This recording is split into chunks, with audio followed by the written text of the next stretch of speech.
రెడ్డి ప్రజాపాలనలో పురుగులన్నమే విద్యార్థులకు గతి అవుతోంది. ప్రభుత్వ విద్యాలయాల్లో మధ్యాహ్న భోజన పథకంలో నాణ్యమైన ఆహారం అందించకపోవడంతో ఆ కలుషిత ఆహారాన్ని తిని విద్యార్థులు ఆసుపత్రుల పాలై ప్రాణాలతో పోరాడాల్సినటువంటి పరిస్థితి. అదేవిధంగా గురుకుల వ్యవస్థ చూసినా కూడా గురుకులాల్లో దాదాపుగా ఇప్పటిదాకా 42 మంది గురుకుల విద్యార్థులు చనిపోయారు రకరకాల కారణాలతో. అది పాము కాటు వల్ల కావచ్చు, కరెంట్ షాక్ వల్లతో కావచ్చు, కొంతమంది ఆత్మహత్యలు కావచ్చు, కొంతమంది కలుషిత ఆహారం తిని ఫుడ్ పాయిజన్ చనిపోవడం కావచ్చు. ఇట్లా ప్రభుత్వం ఎందుకు పట్టించుకోవట్లేదు? విద్యాశాఖ ముఖ్యమంత్రి రేవంత్ రెడ్డి దగ్గరే ఉన్నప్పటికీ కూడా ఒక రివ్యూ లేదు, ఒక అధికారులకు ఒక మార్గదర్శకాలు ఇవ్వడం కావచ్చు, ఏవీ లేకపోవడంతో ఇటువంటి ఘటనలు నిత్యకృత్యంగా అవుతున్నాయన్నటువంటి విమర్శ బహిరంగంగా వినిపిస్తోంది. రైట్ వంశీ, మాగనూరులో మనం చూసాం. మాగనూరు ప్రభుత్వ స్కూల్లో మధ్యాహ్న భోజనం పథకంలో సరిగ్గా రాకపోవడంతో, అంటే నాణ్యమైన ఆహారం రాకపోవడంతో వాళ్ళ తినడం, ఆసుపత్రి పాల్గొనడం చూసాం. ఆ ఘటన జరిగిన తెల్లారి కూడా మళ్ళీ సేమ్ అదే పురుగులన్నం రావడం అనేది మనం చూసాం. దాంతోపాటుగా ఆ విద్యార్థుల్ని ప్రభుత్వ ఆసుపత్రిలో జాయిన్ చేస్తే ప్రభుత్వ ఆసుపత్రి వాళ్ళు ఇచ్చేటువంటి అన్నంలో కూడా అక్కడ కూడా పురుగులు దర్శనం ఇచ్చినటువంటి ఘటన. సో ఎందుకు ఒక సరైనటువంటి నియంత్రణ, సరైనటువంటి ఒక పర్యవేక్షణ లేకపోవడంతో ఇవి జరుగుతున్నా కూడా ప్రభుత్వం ఎందుకు పట్టించుకోవట్లేదు అన్నటువంటి ప్రశ్నలకి ప్రభుత్వం దగ్గర ఎటువంటి సమాధానం కనిపిస్తుంది? ఇది ఖచ్చితంగా సీఎం రేవంత్ రెడ్డి వైఫల్యంగానే చెప్పాలి. ఎందుకంటే విద్యాశాఖ మంత్రిగా కూడా ఆయననే ఉన్నారు. గత 11 నెలల కాలం నుంచి కూడా ఇలాంటి పరిస్థితులే రాష్ట్రంలోని గురుకులాల్లో కావచ్చు, దాంతోపాటుగా గిరిజన ఆశ్రమ పాఠశాలలు కావచ్చు, దాంతోపాటుగా వివిధ సంక్షేమ హాస్టల్లో కావచ్చు, ప్రతి నెల కూడా ఎక్కడ ఒక చోట ఇలాంటి ఘటనలు మాత్రం మనకు ఖచ్చితంగా కనిపిస్తున్నాయి. కానీ ఈ ముఖ్యమంత్రికి సీఎం రేవంత్ రెడ్డికి మొన్న వేములవాడ సభలో ఏదైతే ప్రసంగించినటువంటి పరిస్థితి కూడా మనం చూస్తాం.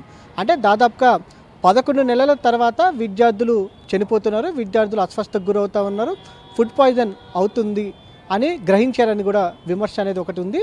ప్రధానంగా ఇన్ని నెలల్లో అవుతున్నా కూడా సీఎం రేవంత్ రెడ్డికి, ఎందుకంటే విద్యాశాఖ మంత్రిగా కూడా ఆ పోటీపోలే కూడా సీఎం రేవంత్ రెడ్డికే ఉంది కాబట్టి తనకు విద్యాశాఖ మీద ఇప్పటి వరకు కూడా ఒక ఏదైతే రివ్యూ మీటింగ్ కావచ్చు, దాంతోపాటుగా పరిశీలన చేయలేదు అనేది మాత్రం చాలా స్పష్టంగా కనిపిస్తూ ఉంది. దీనికి ఖచ్చితంగా సీఎం రేవంత్ రెడ్డి బాధ్యత వహించాలనేది కూడా అటు విద్యా సంఘాలు కావచ్చు, విద్యార్థి నాయకులు కూడా చెప్తున్నటువంటి సందర్భం మనకు కనిపిస్తూ ఉంది.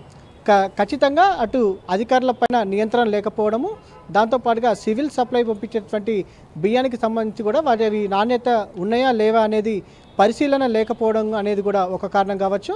దాంతోపాటుగా ఏదైతే ఏజెన్సీలకు సంబంధించి బిల్లుల చెల్లింపులో జాప్యం చేయడం, ఇప్పుడు దాదాపుగా కొన్ని నెలల నుంచి కూడా వారికి బిల్లులు రావడం లేదనేది కూడా చెప్తా ఉన్నారు ఏజెన్సీలు. దాంతోపాటుగా ఏదైతే మక్కిపోయినటువంటి బియ్యాన్ని పంపించినటువంటి పరిస్థితి కూడా మనకు కనిపిస్తూ ఉంది.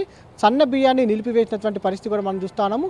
కాలం చెల్లినటువంటి సరుకులునే ఏదైతే ఈ వంటకాలకు వాడుతున్నారనేది కూడా మనకు స్పష్టంగా కనిపిస్తూ ఉంది. దాంతోపాటుగా వాటర్ సప్లయింగ్ అనేది కూడా గురుకులాలకు కావచ్చు, దాంతోపాటుగా విద్యాలయాలకు, ఇతర విద్యాలయాలకు సంబంధించినటువంటి వాటికి కూడా ఏదైతే వాటర్ సప్లయింగ్ అనేది చాలా మటుకు తగ్గిపోయింది. వాటర్ సప్లయింగ్ కొన్ని ప్రాంతాలలో లేదనేది కూడా మనకు అందుతున్నటువంటి సమాచారం చెప్పుకోవచ్చు. దాంతోపాటుగా పరిశుభ్రత అనేది పాటించడంలో ఈ ప్రభుత్వం పూర్తి స్థాయిలో విఫలమైందనేది కూడా మనకు ఖచ్చితంగా కనిపిస్తుంది. రాష్ట్రంలోని ఏ గురుకులాలకు వెళ్ళినా కూడా, ఏ పాఠశాలలకు వెళ్ళినా కూడా మనకు ఖచ్చితంగా పరిశుభ్రత లోపం అనేది మనకు ఖచ్చితంగా కనిపిస్తూ ఉంది. దాంతోపాటుగా అవుట్సోర్సింగ్ సిబ్బంది ఎవరైతే ఉంటారో అటు పాఠశాలలో కావచ్చు, దాంతోపాటుగా గురుకులాల్లో పనిచేసేటువంటి వారికి దాదాపుగా 9 నెలల నుంచి కూడా వారికి ఏదైతే జీతాలు రాకపోవడము, అటు ఏదైతే రాలేదనేది కూడా ఒక కారణంగా మనం ప్రధానంగా చెప్పుకోవచ్చు. దాంతోపాటుగా కొన్ని ఏదైతే కూరగాయలకు సంబంధించినటువంటి వాటికి సంబంధించి కావచ్చు, ఇతర బిల్లులకు సంబంధించి కూడా వీరికి ఇవ్వాల్సిన అవసరం ఉంటుంది. కానీ వాటి బిల్లులకు సంబంధించి కూడా ఇప్పటి వరకు కూడా విడుదల చేయకపోవడంతో కూడా వారి సొంత ఖర్చులతోటి కొంత నాణ్యత తక్కువగా ఉన్నటువంటి వాటిని తీసుకొస్తున్నారు అనేది కూడా ఒక ప్రచారం అనేది కొనసాగుతుంది. విద్యార్థి సంఘాలు కావచ్చు, విద్యార్థులు కూడా చెప్తున్నటువంటి సందర్భం కూడా మనకు కనిపిస్తోంది. ఎందుకంటే కొద్ది నెలల క్రితము పాలమాకలకు సంబంధించినటువంటి గురుకులాల విద్యార్థులు కూడా బయటకు వచ్చి ఆందోళన చేసినటువంటి పరిస్థితి మనకు కనిపిస్తూ ఉంది. ఏదైతే అటు పాలమాకులకు సంబంధించి కావచ్చు, దాంతోపాటుగా ఏదైతే లకిడి కప్పులు ఉన్నటువంటి రైట్ వంశీ, మాగనూరు స్కూల్ ఒకటే కాదు, తర్వాత వాంకడి ఆశ్రమ పాఠశాల కాదు, ఇవి బాగా వెలుగులోకి వచ్చాయి. కానీ దాదాపుగా ఇప్పటికీ కొన్ని వందలాది ఫుడ్ పాయిజన్ కేసెస్ వెలుగులోకి వచ్చినాయి. అది గురుకులాల్లో కావచ్చు, స్కూళ్ళల్లో కావచ్చు. సో ఇంత వందల సంఖ్యలో ఫుడ్ పాయిజన్ కేసులు వస్తున్నప్పటికీ కూడా కేవలం ముఖ్యమంత్రి మాట్లాడడం, అక్కడ నిజంగా అక్కడ విషాహారం కలుషితాహారం అందుతోంది, విద్యార్థులు ఆసుపత్రుల పాలవుతున్నారని చెప్పడం వరకే ఉంటుంది తప్పించి నిజంగా పరిష్కారం అనేది చూపిస్తే ఎప్పటి నుంచో చూపించాలి. ఆ రకమైనటువంటి ప్రయత్నం అనేది ఎందుకు ప్రభుత్వం నుంచి జరగట్లేదు అన్నటువంటి ప్రశ్నలు వస్తున్నాయి.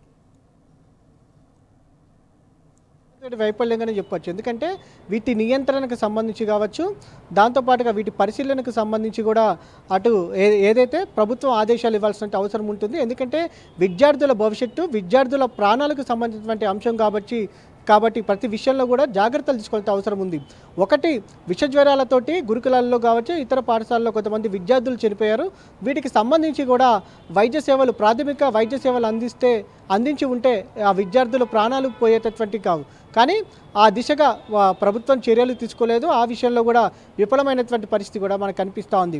దాంతోపాటుగా ఆహారం అందించడంలో మాత్రం పూర్తి స్థాయిలో విఫలమైనటువంటి పరిస్థితి కూడా మనకు కనిపిస్తూ ఉంది.